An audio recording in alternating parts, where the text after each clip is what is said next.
Good morning.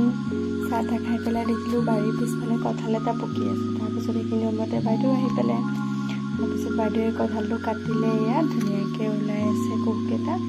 তাৰপিছত মই বাবাকো অলপমান দিলোঁ খাবলৈ, কিন্তু সেয়া সিয়ে খাই খুৱাব ক'ত, এয়া উকালি পেলাই খেলিহে আছে। ময়ো খালোঁ এফুটামান, ভালে লাগিলে খাবলৈ, টেষ্টি আছিলে বহুত, খাই ভালে লাগিলে। তাৰপিছত বাহিৰত যাওঁতে দেখিলোঁ মাছ আহিলে, মাছো ৰাখিলোঁ অলপমান। মই বাহিৰত একে বৰষুণ দিয়ে আছে, এয়া চাব পাৰে বৰষুণ। মাছ বেছি ৰখা নাই, আধা কেজিমান হ'ব মাছ। তাৰপিছত মই মাছখিনি বাছি ল'লোঁ ধুনীয়াকৈ। পেটটো মানে মাছত পেটু নাছিলে, তেনেকৈ ডিম আছিলে মাছত, এয়া চাব পাৰে ডিম।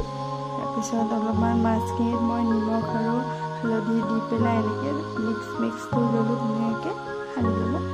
তাৰপিছত এয়া কেৰাহীত মাছখিনি মই অলপমান ভাজি ল'লোঁ ধুনীয়াকৈ, অলপ কাঢ়াকৈ ভাজিছোঁ। তাৰপিছত এতিয়া মাছ ভজা সময়খিনিতে মই জিকাও অকণমান কাটি ল'লোঁ, জিকা আৰু আলু। কেৰাহী গৰম হওঁতে মই পাঁচফোৰণ দিলোঁ, পাঁচফোৰণ অকণমান দি মই কেঁচা জলকীয়া আৰু পিঁয়াজ অকণমান দি ধুনীয়াকৈ ভাজি ল'লোঁ অকণমান। তাৰপিছত মই জিকা আৰু আলুখিনি দি দিলোঁ, তাৰপিছত নিমখ আৰু হালধি দি ধুনীয়াকৈ অকণমান ভাজি ল'লোঁ। মই ভাজি ঢাকি দিলোঁ মই অকণমান। তাৰপিছত জিকা হৈ গ'ল।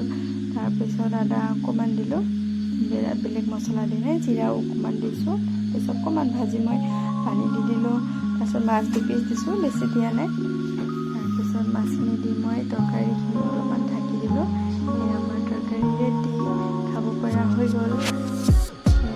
দুপৰীয়া ভাতখিনি আছিলে, এয়া মাছৰ কণী ভাজি, দুপিচ ভজা মাছ আৰু তৰকাৰী হৈ গ'ল। তাৰপিছত খাই বৈ আমি শুই দিলোঁ।